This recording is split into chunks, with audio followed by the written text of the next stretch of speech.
يا مركز النور فيك الإخاء وفيك المحبة فيك النقاء يا مركز النور فيك الإخاء وفيك المحبة فيك النقاء وفيك تجمع شمل الشباب فصرت بحق لهم ملتقى وفيك الحمد لله رب العالمين والصلاة والسلام على سيد المرسلين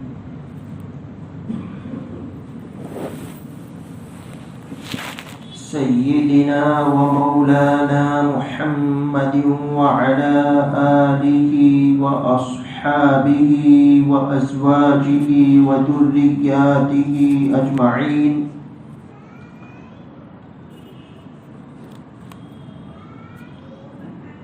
أما بعد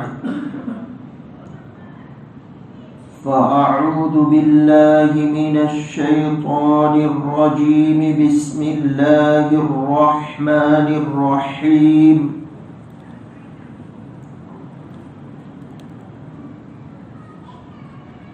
وآمنوا بما أنزلت مصدقا لما معكم ولا تكونوا أول كافر به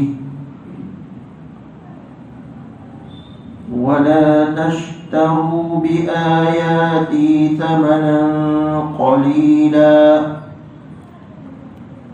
وإياي فاتقون.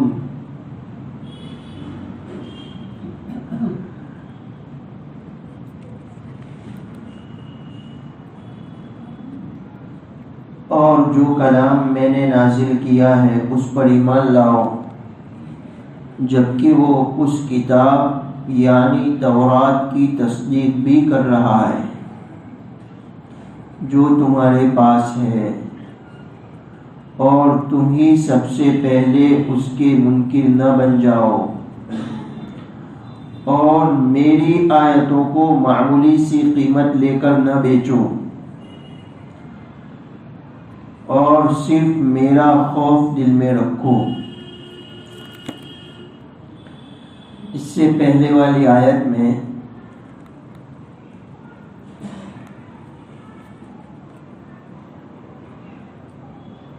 ان انعامات کا تذکرہ ہے.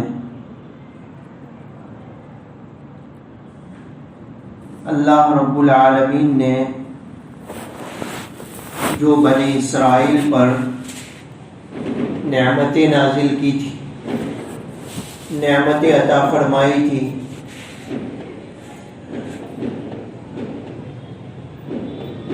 وہ یاد دلایا گیا، اور اس کے بعد ان کو حکم دیا گیا کہ تم اپنے کیے ہوئے عہد کو پورا کرو. اس آیت میں حکم دیا گیا کہ قرآن شریف پر ایمان لے آؤ. تم تورات کو مانتے ہو، تورات پر ایمان رکھتے ہو، اس لیے کہ تورات اللہ رب العالمین نے نازل کی ہے، اس کو اللہ نے اتارا ہے، تو اس کتاب کو بھی یعنی قرآن شریف کو بھی اللہ رب العالمین نے نازل کیا ہے، اس کو اتارا ہے. دوسری بات یہ ہے کہ قرآن شریف تورات کے کتاب الہی ہونے کی تصدیق کر رہا ہے. اس لحاظ سے بھی تم کو اس کتاب پر ایمان لانا چاہیے، اس کتاب کی تصدیق کرنی چاہیے. مزید یہ کہ تورات میں نبی اکرم صلی اللہ علیہ وسلم کی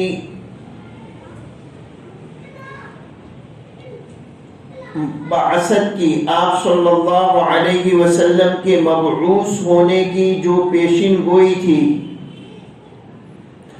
جس کا ان کو علم بھی تھا، اس کا تقاضا بھی یہ ہے کہ وہ ایمان لے آئے، آپ صلی اللہ علیہ وسلم کی تصدیق کرے۔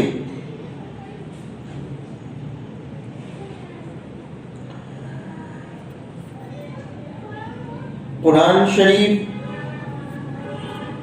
دو طرح سے تصدیق کرتا ہے۔ جو پہلے کتابیں نازل ہوئی ہیں، آسمانی کتابیں، ان کی دو طرح سے تصدیق کرتا ہے۔ ایک اس لحاظ سے کہ یہ کتابیں اللہ کی نازل کی ہوئی تھی،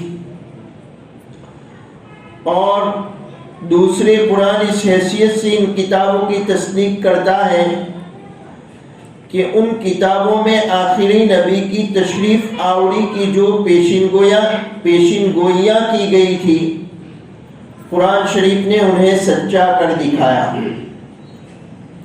اس کا تقاضا یہ تھا کہ بنی اسرائیل عرب کے بت پرستوں سے پہلے اس پر ایمان لاتے، لیکن ہو یہ رہا ہے کہ جس تیز رفتاری سے بت پرست ایمان لا رہے ہیں، اس رفتار سے یہودی ایمان نہیں لا رہے۔ اس طرح گویا بنی اسرائیل قرآن کی تکذیب کرنے میں پیش ہے۔ تو سب سے پہلی بات تو آج کے درس میں نے یہ بتلایا کہ اس سے پہلی والی جو آیت تھی، یا بنی اسرائیل اذکروا نعمتی التی انعمت علیکم، اس میں فرمایا گیا کہ بنی اسرائیل تم نعمتوں کو یاد کرو، میری نعمتوں کو، اذکروا نعمتی التی انعمت علیکم، جو میں نے تم کو عطا کی تھی۔ اس کے بعد ان کو حکم دیا گیا عہد کو پورا کرنے کا۔ اس آیت میں قرآن شریف پر ایمان لانے کا حکم دیا گیا، اور فرمایا کہ قرآن شریف تورات کی تکذیب نہیں کرتا، بلکہ اس کے کتاب الہی ہونے کی تصدیق کرتا ہے، اور تورات کی تصدیق دوسری حیثیت سے بھی کرتا ہے کہ تورات میں جو نبی کریم صلی اللہ علیہ وسلم کے مبعوث ہونے کی پیشین گوئیاں تھی، اس کو قرآن نے سچ کر دکھایا۔ اس کا تقاضا یہ تھا کہ بنی اسرائیل ایمان لے آئے، قرآن کو مان لے، نبی اکرم صلی اللہ علیہ وسلم کو مان لے، تصدیق کر دے۔ لیکن ہو یہ رہا ہے کہ بت پرست تو تیز رفتاری سے اسلام قبول کر رہے ہیں، اور یہ لوگ انکار کی راہ اختیار کرتے ہیں۔ فرمایا وَلَا تَكُونُوا أَوَّلَ كَافِرٍ بِهِ، اور تم ہی سب سے پہلے اس کے منکر نہ بن جاؤ۔ اہل کتاب یہود سے پہلے تو بہت سے مشرکین نے انکار کیا تھا، لیکن ان کا جو انکار تھا وہ جہالت پر مبنی تھا، جہالت کی وجہ سے تھا۔ یہ جو سورت ہے سورہ بقرہ، یہ مدنی سورت ہے، ہجرت کے بعد نازل ہوئی۔ نبی اکرم صلی اللہ علیہ وسلم جب ہجرت فرما کر تشریف لائے مدینہ منورہ، اور مدینہ منورہ میں یہود آباد تھے، خیبر میں یہود آباد تھے، اور نصارہ ملک شام میں آباد تھے۔ اب یہ یہود انکار کریں گے تو ان کا طریقہ ان کو دیکھ کر وہ نصارہ اور دوسرے اہل کتاب بھی انکار کی راہ اختیار کریں گے. مدینہ میں یہود تھے، خیبر میں یہود تھے، وہ انکار کریں گے، قرآن کی تصدیق نہیں کریں گے، نبی اکرم صلی اللہ علیہ وسلم کی تصدیق نہیں کریں گے. تو ان کو دیکھ کر دوسرے اہل کتاب بھی انکار کریں گے. تو جتنے لوگ بعد میں انکار کی راہ اختیار کریں گے اس کا وبال بھی تم پر آئے گا. یعنی اول جو انکار کرنے والے اہل کتاب ہے، یہود ہے، ان پر پڑے گا. تمہارے نامہ اعمال میں اس کا گناہ درج کیا جائے گا. اس نے فرمایا وَلَا تَكُونُوا أَوَّلَ كَافِرٍ بِهِ، تم ہی سب سے پہلے اس کے منکر نہ بن جاؤ. پھر سے سمجھیے کہ جن مشرکین نے ان سے پہلے انکار کیا تھا وہ تو جہالت پر مبنی تھا. یہ سورت مدنی ہے، سورہ بقرہ ہجرت کے بعد نازل ہوئی ہے. نبی اکرم صلی اللہ علیہ وسلم نے ہجرت فرمائی، مکۃ المکرمہ سے تشریف لے گئے مدینہ المنورہ. وہاں پر یہودی آباد تھے اور خیبر میں بھی یہودی آباد تھے. اب یہ لوگ تو کتاب پڑھنے والے تھے اور کتابوں میں، پہلی کتابوں میں آپ صلی اللہ علیہ وسلم کے مبعوث ہونے کی پیشن گوئیاں اور بشارتیں تھی اور ان کو اس کا علم تھا. اب یہ یہود انکار کریں گے تو ان کو دیکھ کر جو ملک شام میں نصارہ رہتے ہیں وہ بھی انکار کریں گے، اور اس کے بعد جتنے اہل کتاب انکار کریں گے اس کا وبال بھی ان اول انکار کرنے والوں پر پڑے گا. اس کا گناہ بھی ان کے نامہ اعمال میں درج کیا جائے گا. تو فرمایا وَلَا تَكُونُوا أَوَّلَ كَافِرٍ بِهِ. آگے فرمایا وَلَا تَشْتَرُوا بِآيَاتِي ثَمَنًا قَلِيلًا، اور میری آیتوں کو معمولی سی قیمت لے کر نہ بیچو. علماء یہود یہ کرتے تھے کہ اصل کتاب میں گھٹانا بڑھانا یہ ان کا معمول تھا. اور وہ ایسا کیوں کرتے تھے؟ دنیاوی غرض کے لیے، مال اور مرتبے کی لالچ میں. دو چیزیں بڑی خطرناک ہیں. ایک ہے مال کی لالچ، مال کی محبت جس کو حب مال کہا جاتا ہے، اور ایک ہے مرتبے کی محبت جس کو حب جاہ کہا جاتا ہے. مال کی محبت سے بھی زیادہ خطرناک جاہ کی محبت ہے. جاہ یعنی بڑا بننے کی خواہش، اپنی بڑائی باقی رکھنے کی فکر. یہ چیز اتنی خطرناک ہے کہ اس کی وجہ سے انسان بڑی خیر سے محروم رہ جاتا ہے اور کبھی کبھی ایمان سے بھی محروم ہو جاتا ہے. انسان مال کی قربانی تو دے دیتا ہے لیکن جاہ کو قربان کرنا یہ بڑا مشکل ہوتا ہے. ابو طالب کا جب انتقال ہو رہا تھا، پوری زندگی آپ صلی اللہ علیہ وسلم کا ساتھ دیا. قاری صدیق بانوی نور اللہ مرقدہ نے یہ لکھا ہے کہ جاہ کا ایک شعبہ، بڑا بننے کا جو شوق ہے اس کا ایک شعبہ یہ بھی ہے کہ انسان لوگوں کی وجہ سے کوئی گناہ کر لے کہ میں نہیں کروں گا تو لوگ کیا کہیں گے. لوگوں کی وجہ سے کوئی بھلائی سے رک جائے کہ میں کروں گا تو لوگ کیا کہیں گے، تو یہ بدنامی کے خوف سے کوئی گناہ کر لینا کہ اگر میں یہ نہیں کروں گا تو لوگ مجھے برا بھلا کہیں گے، میری عزت باقی نہیں رہے گی، میری جو سرداری ہے وہ باقی نہیں رہے گی، اس خوف سے کوئی گناہ کر لینا یہ بھی جہل کا شعبہ ہے۔ ابو طالب کے انتقال کے وقت نبی اکرم صلی اللہ علیہ وسلم نے کلمہ پڑھنے کی دعوت دی، تو ابو طالب نے کیا کہا کہ بھتیجے میں کلمہ پڑھ کر آپ کی آنکھیں ٹھنڈی کر دیتا، لیکن مجھے ڈر ہے کہ لوگ کہیں گے کہ موت کے ڈر سے اس نے ایسا کیا۔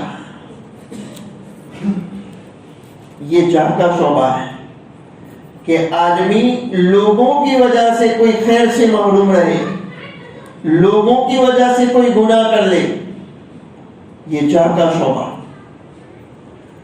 تو یہ حب جاہ اور حب مال بڑی خطرناک چیز ہے۔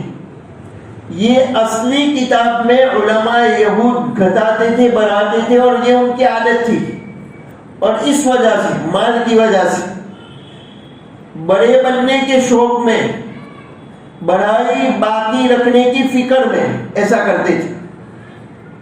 حالانکہ پہلی کتابوں میں نبی کریم صلی اللہ علیہ وسلم کے متعلق بشارتیں تھی، اور آپ صلی اللہ علیہ وسلم کی مدینہ تشریف آوری سے پہلے وہ لوگ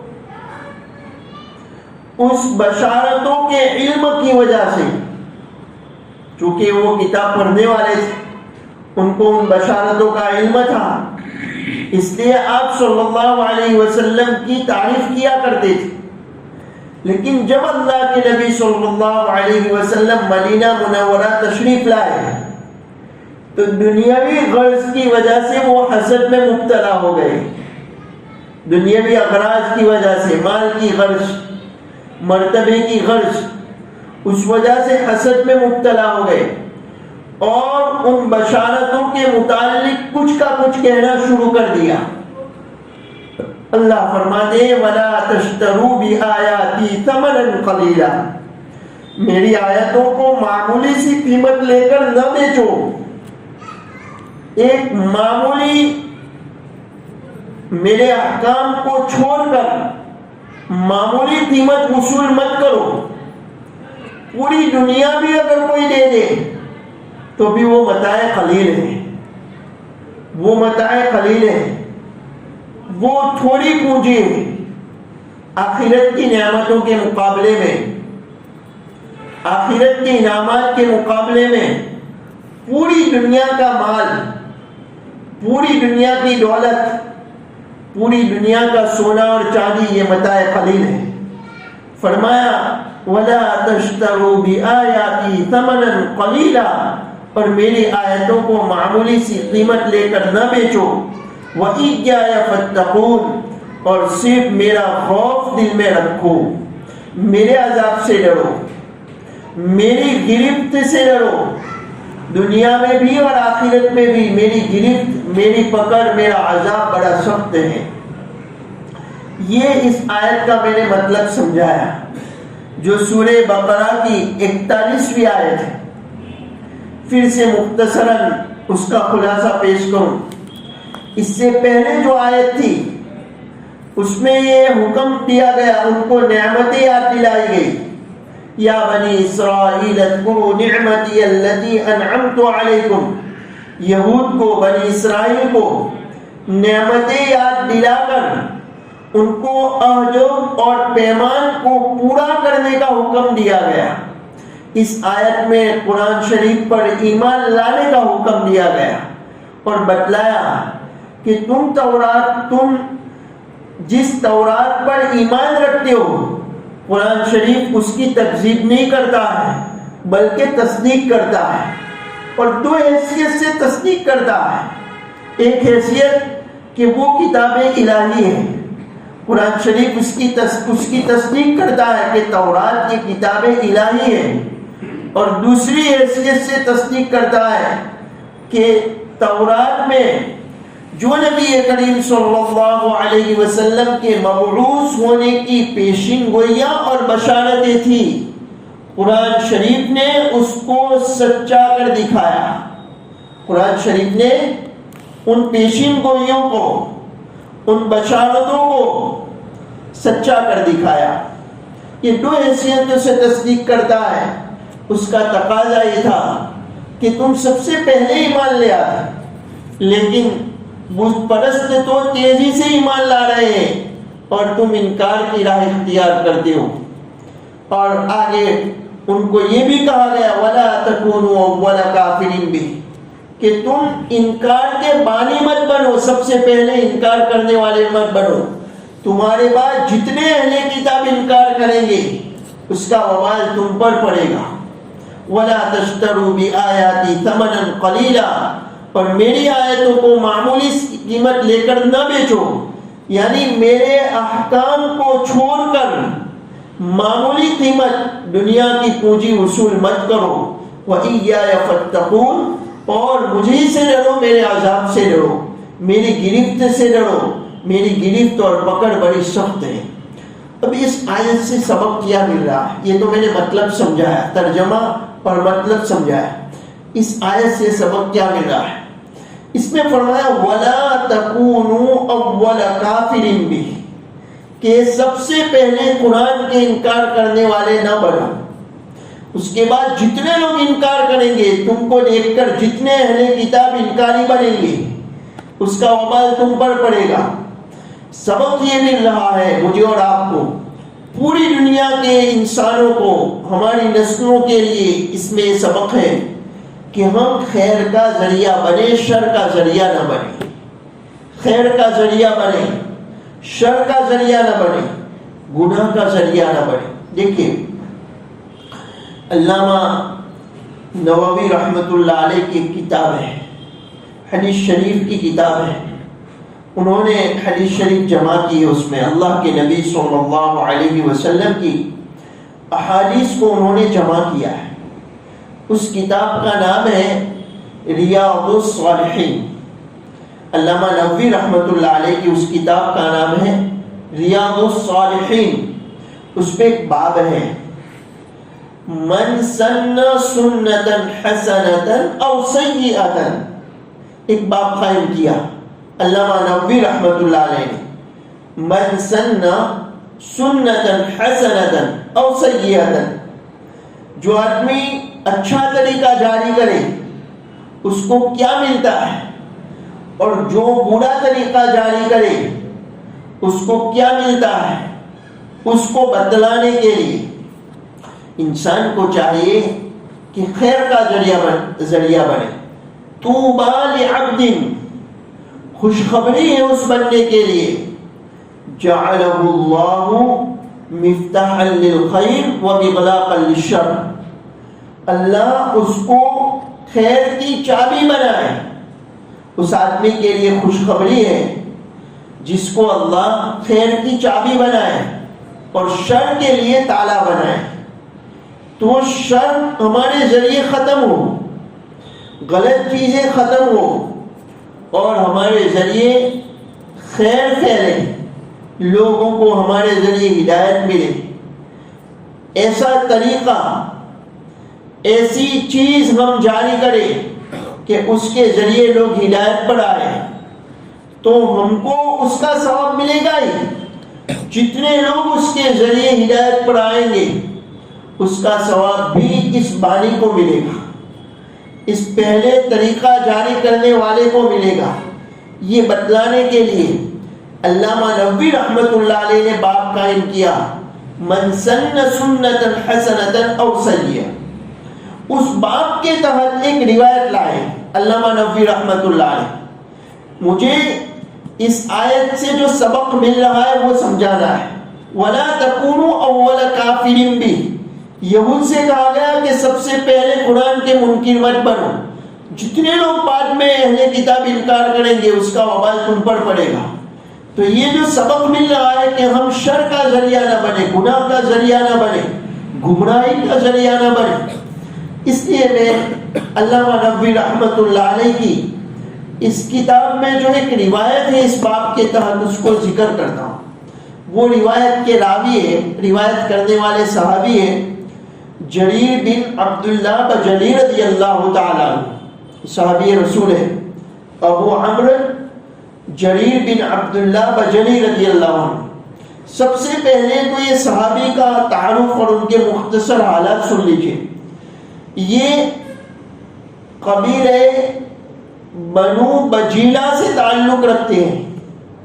یہ صحابی ابو عمرو جریر بن عبداللہ بجلی رضی اللہ عنہ یہ قبیلہ بنو بجیلہ سے تعلق رکھتے ہیں اور یہ یمن کا قبیلہ ہے. یہ لوگ سن 10 ہجری میں مسلمان ہوئے. 10 ہجری میں یہ مسلمان ہوئے. بڑے خوبصورت صحابی تھے.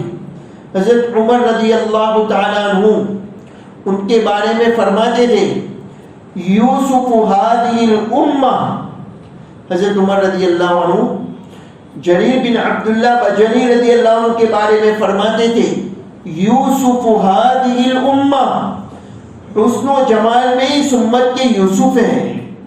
حسن اور جمال میں اس امت کے یوسف ہیں اور ان کا قد و قامت بھی طویل تھا. اللہ کے نبی صلی اللہ علیہ وسلم سے انہوں نے عہد و پیمان کیا تھا. کس بات کا؟ کہ ہر مسلمان کے ساتھ خیر خواہی کروں گا. ہر مسلمان کی خیر خواہی کرنے کا عہد و پیمان کیا تھا. آپ صلی اللہ علیہ وسلم کے دست مبارک پر یہ عہد اور پیمان کیا تھا کہ ہر مسلمان کے ساتھ خیر خواہی کروں گا. اس کا اتنا لحاظ کیا انہوں نے کہ ایک مرتبہ ایک آدمی کو گھوڑا خریدنے کے لیے وکیل بنایا. وہ آدمی گیا, اس نے 300 درہم میں گھوڑا خریدا. 300 درہم میں اس آدمی نے گھوڑا خریدا, سودا طے پایا 300 درہم میں. اب وہ گھوڑے کے مالک کو لے کر آیا کہ قیمت چکا دیجئے. جریر بن عبداللہ بجلی رضی اللہ تعالی عنہ نے گھوڑے کو دیکھا تو ان کو 300 درہم سے زیادہ کا وہ گھوڑا محسوس ہوا کہ زیادہ قیمتی چیز ہے. وہ 300 کا نہیں ہے, زیادہ قیمت کا ان کو محسوس ہوا. تو انہوں نے کہا یہ 400 میں دو گے؟ ظاہری بات ہے جو 300 میں لینے کے لیے تیار ہے وہ 400 درہم میں بدل جائے اڑا دے گا. پھر انہوں نے کہا 500 میں دو گے؟ اس طرح بڑھاتے بڑھاتے جو سودا 300 درہم میں طے پایا تھا انہوں نے 800 درہم میں اس گھوڑے کو خریدا. آپ صلی اللہ علیہ وسلم کے دست مبارک پر جو عہد و پیمان کیا تھا کہ ہر مسلمان کے ساتھ خیر خواہی کروں گا, اس کا اتنا لحاظ کیا کہ جو سودا 300 درہم میں طے پایا تھا ان کو وہ گھوڑا زیادہ قیمت کا محسوس ہوا تو اس کے مالک کو انہوں نے 800 درہم دیے. یہ جریر بن عبداللہ بجلی رضی اللہ عنہ ہے.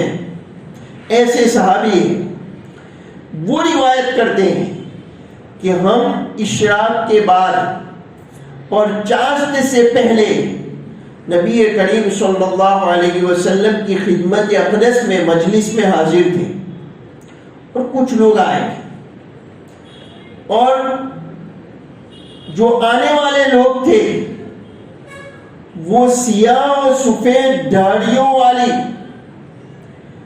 چادریں گلے میں پہنے ہوئے تھے. سیاہ یعنی کالی, سیاہ و سفید داڑھیوں والی چادریں گلے میں پہنے ہوئے تھے. اتنی بڑی چادر نہیں تھی کہ وہ اپنے پورے جسم پر لپیٹ پاتے, جیسے ویسے کر کے انہوں نے سطر کو چھپا رکھا تھا اور تلواریں لٹکائے ہوئے تھے. اس زمانے میں معمول تھا لوگ تلوار لٹکا کر چلتے تھے, تلوار ساتھ رکھتے تھے. ان کی حالت دیکھ کر یہ محسوس ہو رہا تھا کہ لوگ محتاج ہیں، ضرورت مند ہیں، اور شدید محتاجگی کا اندازہ ہو رہا تھا۔ ان کو دیکھ کر نبی کریم صلی اللہ علیہ وسلم کے چہرے مبارک کا رنگ بدل گیا۔ کیوں رنگ بدلا؟ کہ ان کی شدید محتاجگی کو دیکھنے کے باوجود کسی اہل ثروت نے، مالدار نے ان کی مدد کرنے کی طرف توجہ کیوں نہیں کی؟ ان کی مدد کی طرف توجہ کیوں نہیں کی؟ اس لیے علماء کرام نے ایک مسئلہ لکھا ہے کہ کسی سماج اور معاشرے میں کوئی آدمی بھوک کی وجہ سے مر رہا ہو، قریب المرگ ہو، مرنے کے قریب ہو، تو پورے معاشرے کی ذمہ داری ہے کہ اس کو ہلاکت سے بچائے۔ اس بھوک کی وجہ سے جو مر رہا ہے اس کو ہلاکت سے بچانے کی فکر کرے۔ اگر کسی نے فکر نہیں کی اور وہ بھوک کی وجہ سے مر گیا تو پورا معاشرہ اور سماج گنہگار ہوگا۔ اللہ کے نبی صلی اللہ علیہ وسلم نے ان کی محتاجگی کے آثار دیکھ کر آپ صلی اللہ علیہ وسلم کے چہرے مبارک کا رنگ بدل گیا کہ ان کی محتاجگی کو دیکھ کر کسی مالدار نے ان کی مدد کرنے کی طرف توجہ کیوں نہیں کی؟ مدد کرنے کی طرف متوجہ کیوں نہیں ہوئے مالدار لوگ؟ پھر آپ صلی اللہ علیہ وسلم نے اسی پوری روایت کا میں خلاصہ پیش کرتا ہوں۔ ظہر کے بعد ایک تقریر کی، ظہر کے بعد ایک تقریر کی۔ اس تقریر میں آپ صلی اللہ علیہ وسلم نے سورہ نساء کی ایک آیت پڑھی، پہلی آیت، یا ایھا الناس اتقوا ربکم الذی خلقکم من نفس واحدہ، اے لوگوں اپنے اس رب سے ڈرو جس نے تم کو ایک جانور سے پیدا کیا، یعنی آدم علیہ نبینا وعلیہ الصلاۃ والسلام۔ جانور سے مراد آدم علیہ الصلاۃ والسلام ہے۔ وخلق منها زوجها، اور اسی جانور سے ان کی بیوی کو پیدا کیا۔ وبث منهما رجالا كثيرا ونساء، اور ان دونوں سے بہت سے مرد اور عورت دنیا میں پھیلا دیے۔ واتقوا اللہ الذی تساءلون به والارحام، اس اللہ سے ڈرو جس کا نام لے کر تم حقوق کا مطالبہ کرتے ہو۔ جب کوئی حق مانگتا ہے، اپنا حق کسی سے مانگتا ہے تو کیا کہتا ہے؟ اللہ سے ڈر، مجھے میرا حق دے دے۔ اپنے حقوق کا مطالبہ اس طرح کرتا ہے کہ اللہ سے ڈر، میرا حق دے دے، میری حق تلفی مت کر۔ فرمایا واتقوا اللہ الذی تساءلون به والارحام، اس اللہ سے ڈرو جس کا نام لے کر تم حقوق کا مطالبہ کرتے ہو۔ تم بھی جانتے ہو کہ اللہ سے ڈرنا کتنا ضروری ہے، تبھی تو تم کہتے ہو کہ اللہ سے ڈر اور میرا حق مجھے دے دے۔ تو تمہیں بھی چاہیے کہ تم اللہ سے ڈرو۔ والارحام، اور رشتہ داری کے جو حقوق ہے، رشتہ داروں کے حقوق کو بھی ضائع کرنے سے بچو، رشتہ داروں کے حقوق ضائع کرنے سے بچو۔ ان اللہ کان علیکم رقیبا، اللہ کو تم سب کی حالت کی پوری خبر ہے، تمہارے حالات کی اللہ کو پوری خبر ہے۔ یہ ایک آیت آپ صلی اللہ علیہ وسلم نے اس تقریر میں تلاوت کی۔ دوسری آیت، یا ایھا الذین آمنوا اتقوا اللہ ولتنظر نفس ما قدمت لغد، اے ایمان والو اللہ سے ڈرو، اور ہر شخص کو چاہیے کہ وہ دیکھ لے کہ اس نے آئندہ کل کے لیے آگے کیا بھیجا ہے، قیامت کے لیے آگے کیا بھیجا ہے۔ ہر شخص کو چاہیے کہ وہ دیکھ لے کہ اس نے قیامت کے لیے آگے کیا بھیجا ہے۔ یعنی زیادہ سے زیادہ اعمال صالحہ کر کے انسان ذخیرہ کرنے کی فکر کرے، اعمال صالحہ کا ذخیرہ کرنے کی فکر کرے۔ تو پہلے سورہ نساء کی ایک آیت پڑھی، اس کو پڑھنے کا مقصد یہ تھا کہ یہ لوگ جو آئے ہوئے ہیں غریب، وہ بھی تمہارے بھائی ہیں، بہی مانا کہ وہ بھی آدم علیہ السلام کی اولاد ہے اور تم بھی آدم علیہ السلام کی اولاد۔ دوسری آیت بھی پیش کی اور آپ صلی اللہ علیہ وسلم اس کو پیش کر کے گویا مال خرچ کرنے کی ترغیب دے رہے ہیں کہ ہر شخص کو چاہیے کہ وہ دیکھ لے کہ اس نے قیامت کے لیے آگے کیا بھیجا ہے۔ یہ آیت تقریر میں پیش کر کے گویا مال خرچ کرنے کی ترغیب دے رہا ہے۔ پھر آپ صلی اللہ علیہ وسلم نے تقریر میں ترغیب دیتے ہوئے فرمایا کہ ہر شخص کو چاہیے کہ دینار میں سے، درہم میں سے، کپڑوں میں سے، گیہوں کے سا میں سے، کھجور کے سا میں سے خرچ کرے۔ جو شخص آدھا کھجور بھی اللہ کی راہ میں خرچ کرے گا، آدھا کھجور، وہ بھی کارآمد ہوگا، بیکار نہیں جائے گا، رائے گا نہیں ہوگا، وہ بھی اس کے لیے کارآمد ہوگا۔ جو شخص آدھا کھجور بھی راہ خدا میں خرچ کرے گا وہ اس کے لیے کارآمد ہوگا۔ آپ صلی اللہ علیہ وسلم ترغیب دے رہے ہیں کہ ہر شخص کو چاہیے کہ وہ دینار میں سے، دینار یعنی سونے کا سکہ، درہم یعنی چاندی کا سکہ، دینار میں سے، درہم میں سے، کپڑوں میں سے، گیہوں کے سا میں سے، کھجور کے سا میں سے خرچ کرے۔ جو شخص آدھا کھجور بھی راہ خدا میں خرچ کرے گا وہ اس کے لیے کارآمد ہوگا۔ آپ صلی اللہ علیہ وسلم نے یہ ترغیب دی۔ ایک انصاری یعنی انصار میں سے ایک شخص ایک وزنی تھیلی لے کر آئے۔ آپ صلی اللہ علیہ وسلم نے جب تقریر فرمائی تو ان غریبوں کے لیے، ان محتاجوں کے لیے انصار میں سے ایک شخص ایک وزنی تھیلی لے کر آئے، اتنی وزنی تھی کہ ان کا ہاتھ اس کو اٹھانے سے عاجز تھا۔ ان کو دیکھ کر لانے کا سلسلہ شروع ہو گیا۔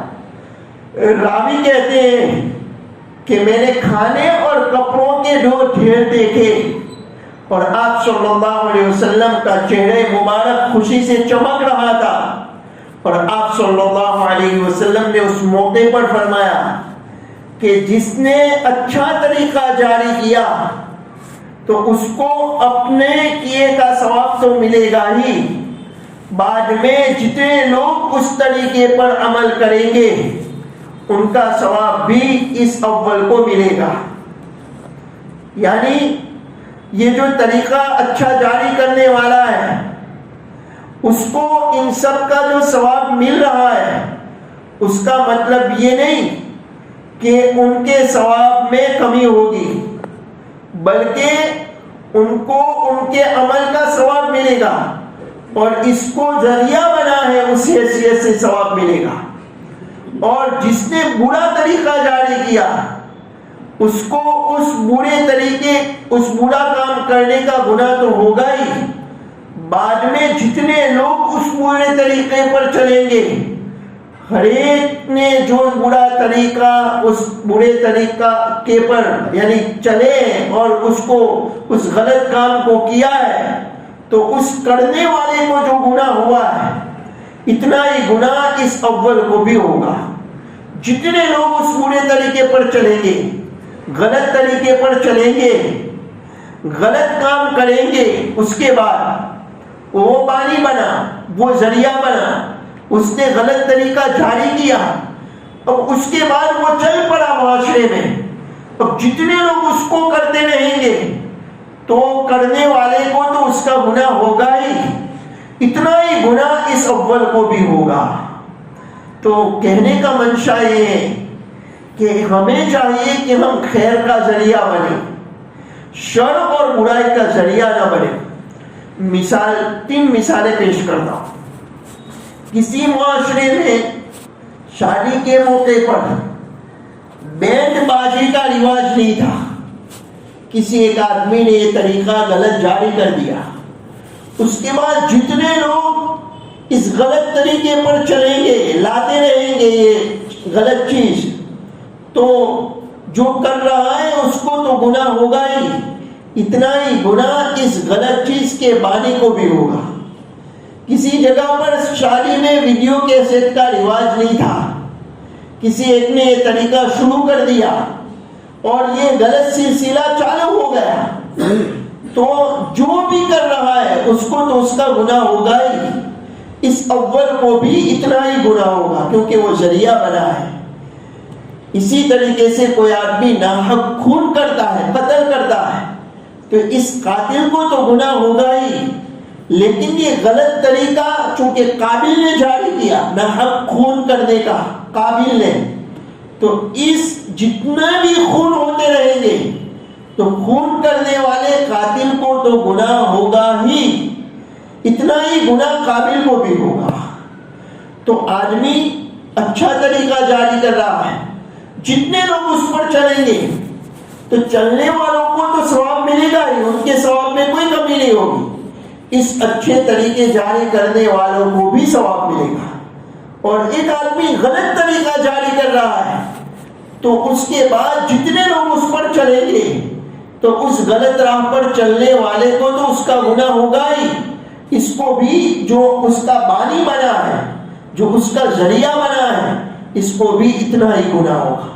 یہ سبق مل رہا ہے وَلَا تَكُونُوا أَوَّلَ كَافِرٍ بِهِ، اہل کتاب کو کہا گیا کہ اول انکار کرنے والے مت بنو، تم نے انکار کیا اور تمہاری دیکھا دیکھی بعد میں جتنے لوگ انکار کریں گے اس کا گناہ بھی تم کو ہوگا، اس کا وبال بھی تم پر پڑے گا۔